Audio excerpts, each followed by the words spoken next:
Olá, eu sou a Jaqueline, residente de ginecologia e obstetrícia do Hospital das Clínicas da UFG, e hoje eu vou apresentá-la sobre sangramento uterino anormal, causas estruturais, sob orientação do Dr. Gilberto de Matos Filho e Rui Gilberto. Primeiramente, precisamos entender que sangramento uterino normal é definido como sangramento menstrual que ocorre em ciclos definidos, a cada 24 a 38 dias, isso varia conforme a literatura, com duração de até 8 dias. Já o sangramento uterino anormal é um sangramento alterado em volume, regularidade ou frequência, presente na maior parte dos últimos 6 meses. Em 2011, a FIGO trouxe uma nova classificação, separando as etiologias em causas estruturais e não estruturais, a partir do acrônimo PALM-COEN. E entre as causas estruturais, nós temos o pólipo endometrial, a adenomiose, o leiomioma e malignidade ou hiperplasia. Já entre as causas não estruturais, temos coagulopatias, disfunção ovulatória, causas endometriais, iatrogênicas e as não classificadas. E nessa aula, iremos abordar as causas estruturais de sangramento uterino anormal. Nessa tabela, temos uma síntese do que a gente vai abordar posteriormente, diferenciando as principais causas estruturais a partir dos sintomas e do exame físico da paciente. No geral, temos que o pólipo cursa com sangramento e dismenorreia leves e um útero normal. Já na adenomiose, temos sangramento e dismenorreia importantes, só que dentro do ciclo normal da mulher, de evolução progressiva e um útero geralmente aumentado. Já os miomas diferem de acordo com a sua localização, como vamos falar posteriormente, mas no geral temos um sangramento que prolonga o ciclo. Essa tabela nos mostra o manejo geral do sangramento uterino anormal, segundo a Febrasgo, sendo que as medicações de alta eficácia são os contraceptivos orais combinados, como o etinistradiol, os progestagênios, o sistema intrauterino de levonorgestrel, e para o tratamento do sangramento crônico, o análogo de GnRH e o ácido tranexâmico. Agora nós vamos falar sobre os pólipos uterinos. Eles são definidos como uma projeção digitiforme de tecido glandular, ou seja, uma hipertrofia desse tecido com um pedículo vascular. Normalmente tem um caráter benigno, sendo que a incidência de malignidade é de 1,7% em mulheres na pré-menopausa e até 5,4% nas menopausadas. E entre os fatores de risco, nós temos a idade, o uso de tamoxifeno, níveis elevados de estrogênio, obesidade e a síndrome de Lynch. E eles são divididos em pólipos cervicais e endometriais. Os pólipos endocervicais são consideradas as neoplasias benignas mais comuns do colo uterino e sua etiologia está relacionada com múltiplos fatores proliferativos que atuam no epitélio glandular, como a inflamação crônica, congestão vascular e estímulo hormonal. Eles podem ser únicos ou múltiplos e acometem mais frequentemente multíparas entre 40 e 65 anos de idade, com risco aumentado para mulheres diabéticas e com vaginites recorrentes. Geralmente, eles são assintomáticos. Em alguns casos, podem ser um achado no exame ginecológico de rotina. Porém, quando sintomáticos, eles costumam levar a um sangramento uterino anormal, principalmente a sinusorragia, e também a um sangramento na pós-menopausa. Já os pólipos endometriais são projeções da mucosa endometrial, e sua origem não é tão bem conhecida como a dos endocervicais, mas alguns fatores parecem estar relacionados à progressão para uma lesão maligna, como idade avançada, alterações genéticas, tamanho do pólipo e sangramento associado. A infertilidade pode estar relacionada à oclusão do orifício interno pelo pólipo ou mesmo dos ósseos tubários, dificultando a migração dos espermatozoides. E além disso, a presença do pólipo leva a uma inflamação local, com consequente liberação de citocinas, que estão presentes em maiores concentrações nos pólipos do que no tecido uterino normal, por isso pode levar a uma infertilidade.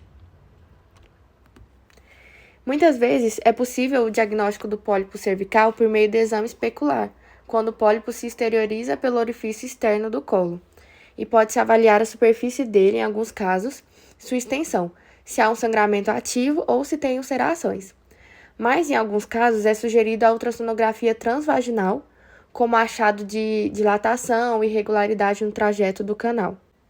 Porém, a esteroscopia é o padrão ouro no diagnóstico dos pólipos, porque ele é capaz de avaliar a lesão em toda a sua extensão, caracterizando então a forma, coloração, vascularização e a localização do pólipo endocervical. E permite ainda realizar a biópsia da lesão e, nos casos possíveis que haja indicação, a retirada dos pólipos. Já os pólipos endometriais, eles podem ser classificados de acordo com essa visão na esteroscopia. Então, nós temos os fibrosos ou fibrocísticos, que possuem características atróficas, como o estroma predominante, e são mais frequentes em idosos. Nós temos os funcionais ou mucosos, que possuem modificações semelhantes ao endométrio adjacente. Os adenomatosos, que o estroma é constituído basicamente de músculo liso. E os hiperplásicos, que são mais comuns na perimenopausa. Sobre o manejo, nos assintomáticos o tratamento é expectante.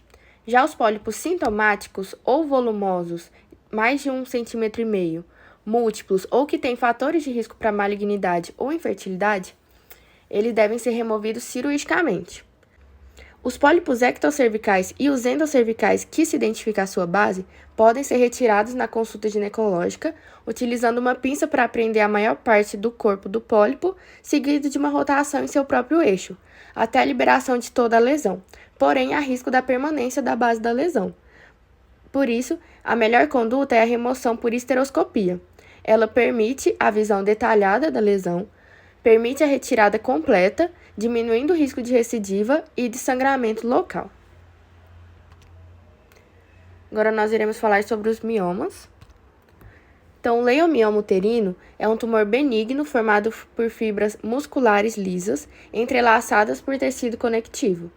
Em 2/3 dos casos, os tumores são múltiplos, e eles podem ser classificados de acordo com a sua localização no útero, como corporais, que são cerca de 98%, ou cervicais. E os corporais podem ser subdivididos em subserosos, intramurais e submucosos. E cerca de 50% das mulheres apresentam leiomioma, com predomínio ali entre 35 e 50 anos de idade. E além disso, atualmente, a doença corresponde a 2/3 das indicações de esterectomia em mulheres nessa faixa etária. A idade é o principal fator de risco, com maior incidência, então, entre os 35 e 50 anos, e a regressão parcial dos miomas ocorre após a menopausa. E a raça também é considerada um fator predisponente, observando, então, um risco de 2 a 9 vezes maior em negras. Os antecedentes familiares também aumentam o risco em 2 vezes para mulheres com mãe ou irmã de diagnóstico de mioma, e a obesidade também aumenta a incidência em 20% a cada 10 quilos de ganho corporal. Já como fatores de proteção, nós podemos citar a paridade, como diminuição do risco de desenvolver mioma a cada gestação da mulher, o uso de contraceptivo oral combinado, que reduz em 17% os riscos de mioma a cada 5 anos do uso dessa medicação, e o tabagismo, que gera o hipoestrogenismo e reduz cerca de 18% o risco de miomas com o consumo de 10 cigarros por dia. E lembrando que os miomas também podem sofrer degenerações ao longo do tempo, e essas são classificadas como hialina, gordurosa, hemorrágica, cística, a necrobiose acética e a calcificação. A necrobiose acética, também conhecida como degeneração rubra ou vermelha, corresponde a um infarto hemorrágico do leiomioma e pode ser mais observada no ciclo gravídico puerperal, na vigência da pílula anticoncepcional e no uso dos análogos do GNRH. A FIGO propôs em 2011 uma classificação para padronizar investigações clínicas de acordo com a localização do leiomioma. E eles são divididos em 8 tipos. As lesões submucosas pediculadas totalmente intracavitárias são chamadas do tipo 0. As do tipo 1 e 2 são submucosas com componente intramural, sendo que a do tipo 1 com menos de 50% do componente intramural e a do tipo 2 com mais de 50% da penetração no miométrio. As lesões do tipo 3 são totalmente intramurais, mas atingem ainda o endométrio. Lesões do tipo 4 são intramurais e totalmente envoltas pelo miométrio. Os do tipo 5 têm mais de 50% do componente intramural e os do tipo 6 têm menos de 50% intramural. Os miomas do tipo 7 são subserosos pediculados E por fim, os do tipo 8 são aqueles sem nenhuma relação com o miométrio, incluindo as lesões cervicais e os chamados miomas parasitas. E lembrando que os miomas transmurais são classificados de acordo com a sua relação com o endométrio, primeiramente, e a seguir com a sua relação com a serosa. Então, registra-se 2 valores separados por hífen. A clínica vai depender muito da localização do leiomioma.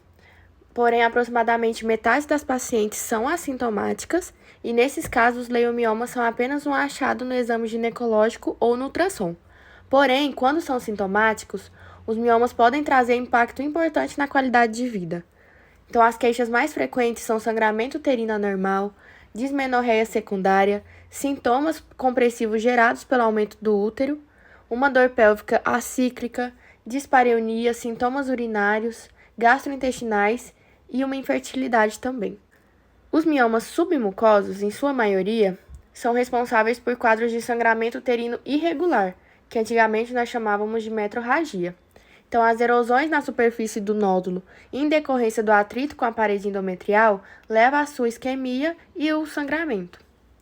Já os subserosos, na sua maioria, não geram sintomas. Quando eles são volumosos, podem cursar com uma dor pélvica, sintomas de compressão extrínseca, como uma lombosacralgia, um aumento da frequência urinária, uma noctúria, uma retenção ou até incontinência urinária, comprometendo a função renal da paciente. Já os miomas intramurais, eles podem cursar com aumento da intensidade e da duração do fluxo menstrual. E esses achados podem ser explicados pelo aumento da cavidade uterina, pela menor contratilidade das fibras miometriais, que são prejudicadas pela presença do tumor, pela estase venosa e pelo aumento das prostaciclinas no endométrio, que vão causar vasodilatação e dificultam a formação dos trombos. O diagnóstico se inicia no exame físico, então a palpação de tumor no hipogastro, uma consistência fibroelástica e com alguma mobilidade pode ser observada diante de massas volumosas. No toque vaginal, a gente pode palpar o útero com volume aumentado e no toque bimanual pode confirmar se for um tumor de corpo uterino. A ultrassonografia transvaginal ou transabdominal é o exame de imagem mais utilizado no estudo dos miomas, porque permite avaliar a morfologia e as dimensões do útero e do endométrio, além de caracterizar nódulos, padrão de vascularização por meio do Doppler. Podemos usar também a esteroscopia, que possibilita a visão direta dos miomas submucosos do tipo 0, 1 e 2 e também permite que faça a intervenção cirúrgica já desses miomas. A ressonância pode ser utilizada porque ela possui uma melhor resolução, porém tem limitação devido ao custo para a execução do exame. Então, sua indicação é para diferenciar tumores pélvicos para avaliação antes de uma cirurgia, antes de uma miomectomia ou embolização das artérias uterinas. A conduta dos miomas depende muito das suas características, do desejo da paciente de manutenção do útero ou do seu desejo de engravidar. Geralmente, em pacientes assintomáticas ou gestantes, está indicado o tratamento expectante. Porém, a primeira linha do tratamento, quando ele é indicado, é o tratamento clínico, e ele pode ser feito com anti-inflamatórios não esteroidais, com anticoncepcionais orais hormonais e com progestagênios. São exemplos de anti-inflamatórios utilizados o diclofenaco, 50 mg, 3 vezes ao dia, a nimesulida e o piroxicam de 20 mg 2 vezes ao dia. E nós temos vários exemplos de progestagênios que podem ser usados, como a norethisterona, a medroxiprogesterona e outros medicamentos. O tratamento definitivo vai ser a histerectomia, e classicamente a gente tem 3 indicações cirúrgicas, que é o sangramento uterino importante, causando anemia ou prejudicando as atividades da paciente, sintomas compressivos do tumor nas vísceras pélvicas, então principalmente se está ali atingindo a bexiga e o reto, e em caso do crescimento acelerado do mioma em um curto período de tempo. Por exemplo, o mioma dobrou de tamanho em 6 a 12 meses ou teve um crescimento após a menopausa. E a indicação cirúrgica também pode ser considerada em úteros maiores que 12 semanas de gestação, que equivale ali a 300 centímetros cúbicos, mesmo em pacientes assintomáticas, respeitando, claro, o desejo da paciente. E lembrando que a intensidade dos sintomas, especialmente do sangramento, vai ser mais importante do que o tamanho do útero para essa decisão sobre a cirurgia. E lembrando que a esterectomia pode ser realizada por duas vias. Geralmente, úteros que equivalem a 14 semanas ou menores de 500 centímetros cúbicos podem ser realizadas pela via vaginal se não foram achadas contraindicações para essa via. Já úteros maiores, que têm um antecedente de miomectomia abdominal prévia, ou úteros pouco móveis, com ligamentos difíceis de serem palpados, ou miomas maiores que 8 centímetros, é prudente a gente optar pela via abdominal. Nós também temos como tratamento a miomectomia, que vai ser indicada para pacientes sintomáticas que desejam manter a fertilidade, ou que consideram continuar com o útero uma decisão importante. E além disso, a gente também pode indicar miomectomia para pacientes assintomáticas com um mioma maior que 6 centímetros. E ela pode ser feita via laparoscópica ou laparotômica. Normalmente, os cirurgiões vão preferir a abordagem laparoscópica da miomectomia para nódulos únicos de até 6 centímetros ou quando coexistem até 3 miomas e cada um deles com tamanho menor que 5 centímetros. Já no mioma submucoso, ou seja, FIGO 0, 1 e 2, de até 4 centímetros, a via esteroscópica é a melhor opção. E quando o mioma cresce através do orifício cervical e extravasa na vagina, deixando ali um pedículo intraútero, pode ser realizada a retirada via vaginal pela torção do pedículo.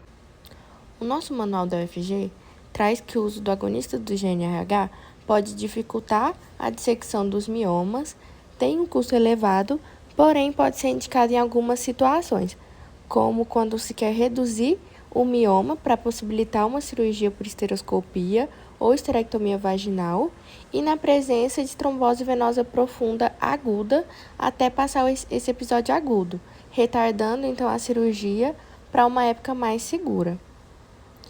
O uso do agonista do GNRH também pode ser indicado quando tem finalidade de recuperar a anemia, retardo da cirurgia, evitar uma transfusão sanguínea. Porém, naquele período de flare-up, que é quando há uma liberação das gonadotrofinas, geralmente até 14 dias ali do início desse agonista, esse sangramento pode aumentar muito e pode ser um gatilho para a transfusão de sangue. Então, o uso do anticoncepcional oral ou do progestagênio contínuo é uma alternativa mais segura e tem um menor custo que esse agonista. Então, a gente deixa ele geralmente para situações específicas. E a embolização das artérias uterinas também tem sido utilizada no tratamento dos miomas, porém não é um procedimento considerado padrão ouro, devido ao seu alto custo, dificuldade de acesso em nosso meio e também ele possui maiores taxas de complicações e risco de necessidade de intervenção cirúrgica dentro de 2 a 5 anos do procedimento.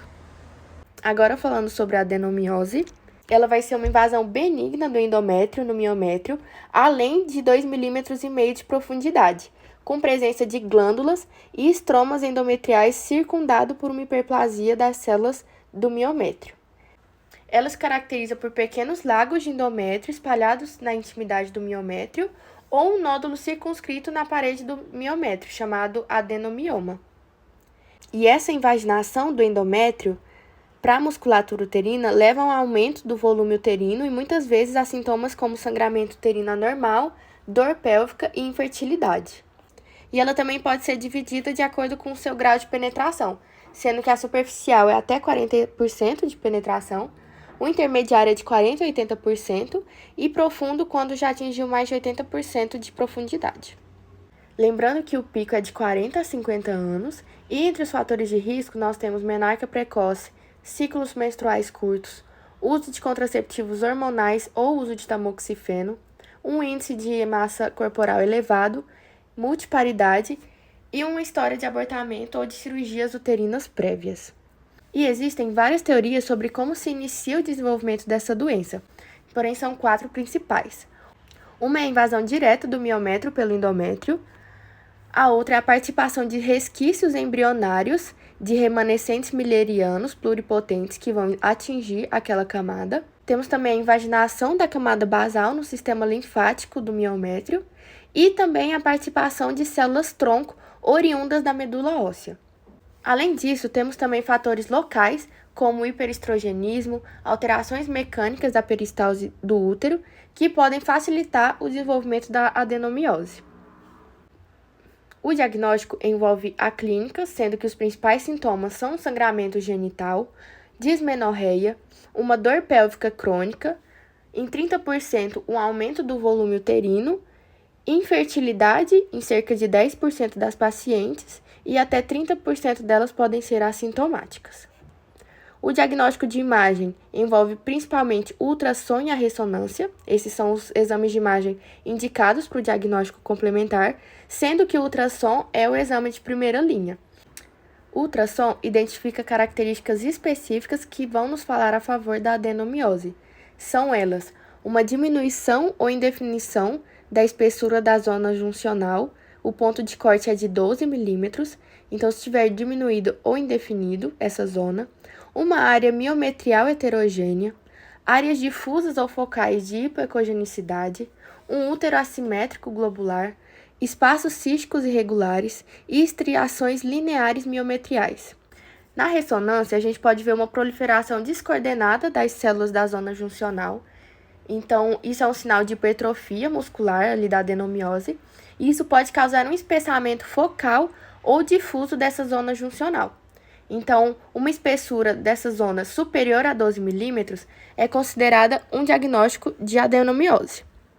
E espessuras entre 8 e 12 milímetros, mas com presença de outros sinais, como espessamento focal, uma margem mal delimitada, também pode sugerir a doença. E lembrando que o espessamento dessa zona é dependente de hormônios e vai variar de acordo com o ciclo menstrual da mulher, com a idade e com a menopausa. Isso pode reduzir a acurácia diagnóstica da ressonância. E aqui, como eu havia falado, nós podemos ver algumas das alterações características da adenomiose. O tratamento de primeira linha é o clínico, que tem como objetivo o controle dos sintomas e bloquear a ovulação, consequentemente induzindo ali a suspensão da menstruação.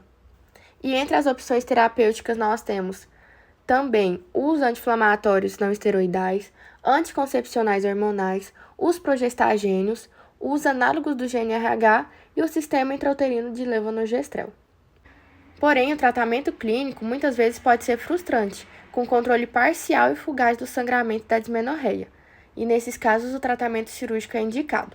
O tratamento cirúrgico conservador pode ser por meio da excisão completa, uma cirurgia citorredutora ou parcial e de técnicas não excisionais, como ligadura, eletrocoagulação e ablação.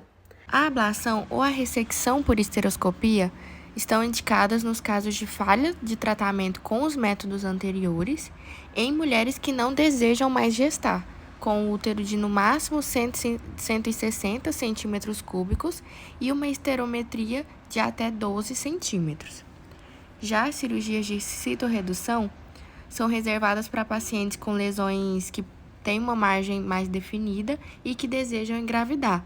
Então, o miométrio residual ele não pode ser escasso ou muito lesado. Então, que isso pode aumentar o risco de rotura uterina durante a gestação.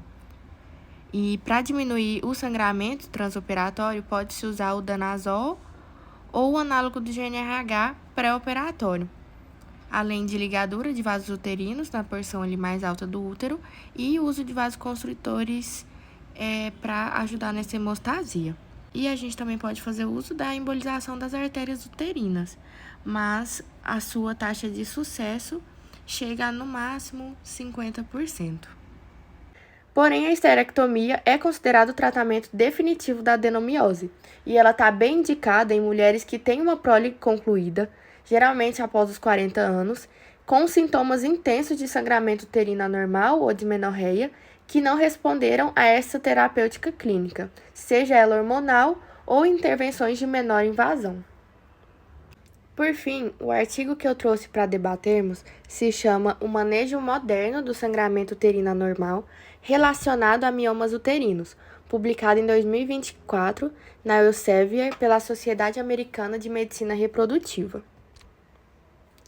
O artigo traz que os miomas uterinos são os tumores benignos pélvicos mais comuns, afetando mais de 60% das pacientes com idade entre 30 e 44 anos, e cerca de 30% dos casos afetam a qualidade de vida e de saúde dessas mulheres, sendo que o sangramento uterino anormal e a deficiência de ferro são as queixas mais comuns dessas pacientes.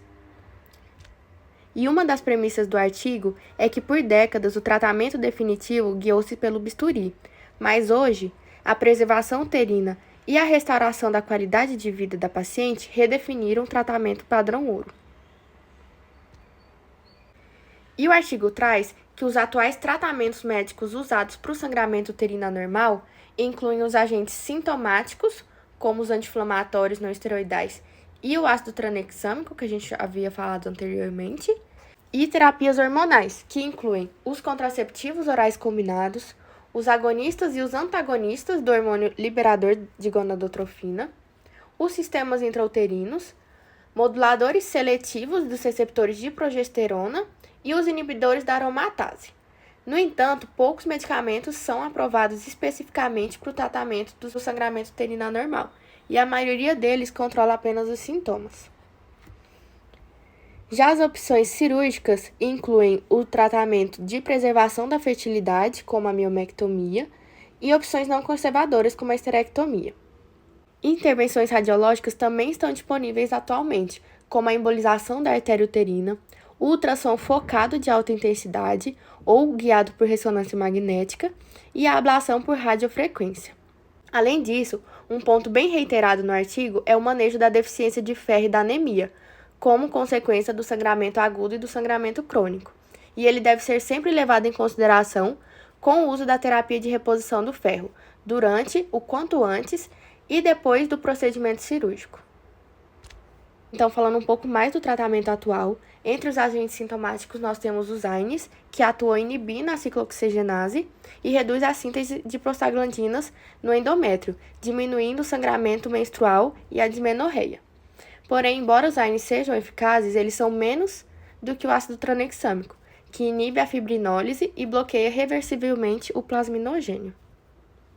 E entre as terapias hormonais, além dos anticoncepcionais que a gente já conhece, o artigo destaca o uso de terapias alternativas, como os moduladores seletivos do receptor de progesterona, que vão impedir a proliferação celular do mioma, promovendo ali sua apoptose, mas poupam as células miometriais normais.